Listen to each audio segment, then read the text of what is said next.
year. All right. We're going to go back to when you were in D.C. and living there, okay? Okay. And Andrew pulls out his panda hat and starts to wear it. What was your first reaction when he put that panda hat on? Who the hell is this kid? I actually think the pandas are really adorable. I'm a huge animal lover, so I think I probably did one of my, oh, that's so cute. He's such a character, but it fits Andrew perfectly. What do you think of his panda hat now? Where he's like, oh, I borrow it as much as I can. I love it. It's his trademark, man. That thing, whoever made that is going to make bank because people are going to start buying those and wearing them everywhere.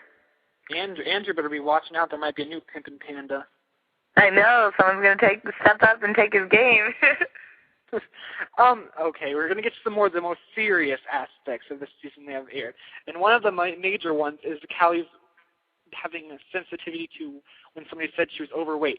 Do you personally think Callie's a little bit overweight, or was it just exaggerated on TV, or Ty just said it to get a low blow at her or something like that? I think Ty just said it. I think Callie is gorgeous through and through, and I don't know where Ty got off saying that, because he also said it to Ashley, too, and they didn't show that part. They made it just Callie and Ty, but he, I think he just wanted a reaction, and he definitely got one. So that was you got a whole definitely, yeah, mission accomplished, right? In the past episodes, you said you were afraid of commitment. Why do you think you're afraid of commitment? Actually, I have this figured out in a weird way. The way I grew up, it was just something that was very, how do I describe this in a quick way? I grew up very confined and very religious, and it was something that I thought was right. So I grew up 13 years of my life just thinking this is the way to do things, this is how you go through life. And then all of a sudden I realized, oh my gosh, this is totally wrong, and I've been living a lie for 13 years. And so it was like something that was so stable all of a sudden became so fake and unreal. So every time I kind of touch something that's stable, I freak out because it's like, no, I can't do this. I don't want to realize one day that I'm living a lie.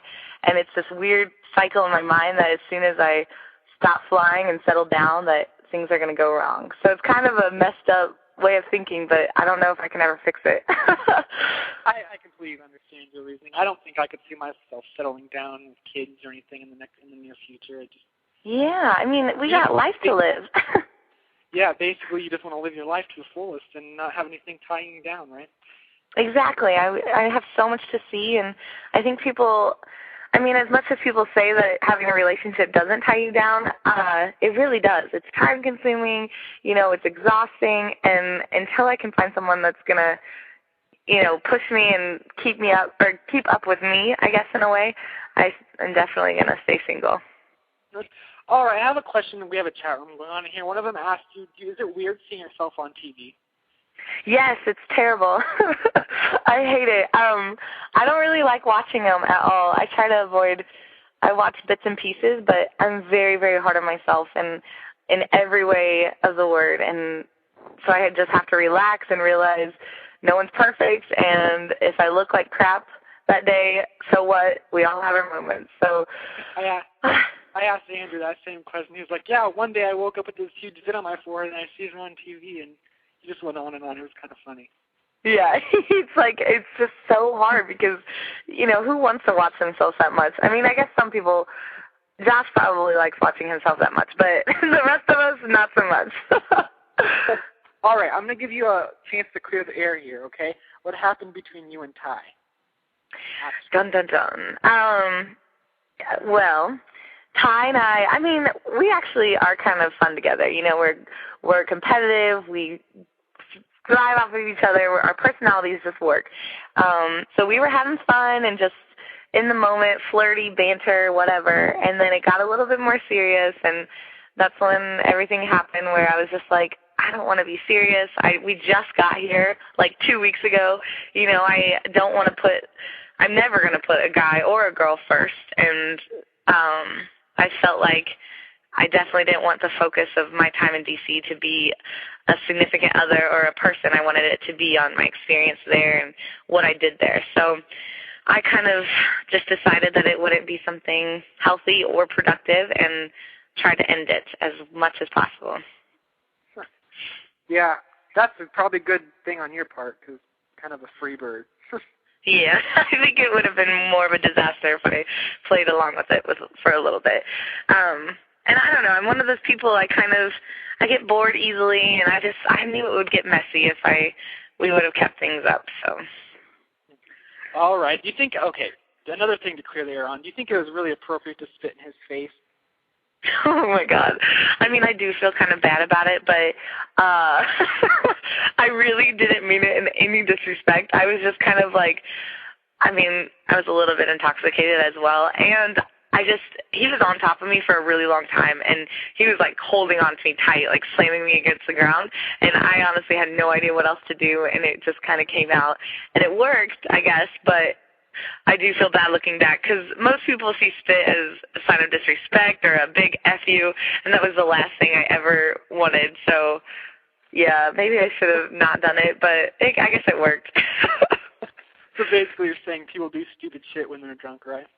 Well, yes, a lot. I think most episodes, actually all of episode 1 through 3, Emily is mildly intoxicated. Emily might have had too much fun in D.C. Yeah, all that you saw was the first week, and of course the first week we were always going out and just really kind of getting used to each other, and alcohol always helps that. So not to blame it on the alcohol, but that song pretty much is my theme song. What actually brought you to audition to the real world?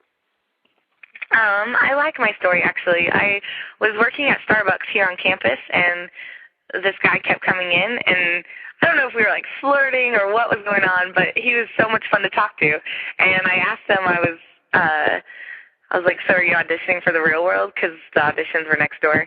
And he's like, actually, I'm a casting director. And then he asked me to come audition after I got off work. And, you know, it started off me making fun of real world than me actually being on it. So it was kind of funny, kind of ironic. Were you familiar with the show at all? I mean, I knew what Real World was. I haven't really watched MTV or reality TV, except I love Amazing Race. That's one reality TV show I will watch. But as far as Real World, I haven't seen very many episodes. So it was, after I was going through the process, I went online and saw some. But it was a whole new game for me. Yeah. Do you think you got a good feel of DC while you were there? Yes, I do. I had a great internship, so I met, you know, the ends of the internship world and the nonprofit world, and then we got to see all the different areas and the White House and then the Washington Monument and things like that with Ashley, and we got to see, you know, just every day. The thing I like about DC is every day you meet someone new and from a different lifestyle and a different background, and it's just so fun. My favorite was meeting the taxi cab drivers. They just always had so much to say, and they were so friendly, and that was always my favorite thing about DC is just meeting the taxi cab drivers. So if you go to DC, just take taxis and don't even bother looking at the monuments or anything. Just drive taxis. Exactly. Take the taxis, maybe look at the White House, maybe look at the Washington Monument, and then and then go to the coffee shops. All right. Are you friends with anybody from past Real World seasons? Yes, actually I am. Once you kind of get in the family, you feel it's like an initiation, and it's this big world. I hung out with Bronny from Cancun, and I hear all the time that Bea from Real World Brooklyn and I are almost identical, I guess. So I think that's really funny. I was supposed to see her in Colorado, but I didn't. And then I met JD from Brooklyn, and then Ruthie from back in the day. You know, so we all stay kind of in touch. It's like this unspoken bond that we have, which I like. So basically you're forming your own alliance. When you do get on the challenges, you have a pretty good alliance. Yeah, exactly. I feel like you're connected somehow to someone, so you might as well start now. I personally think you would go really far on the challenges. I don't think you're taking any crap from any of those bitches that are on there. Yeah, I think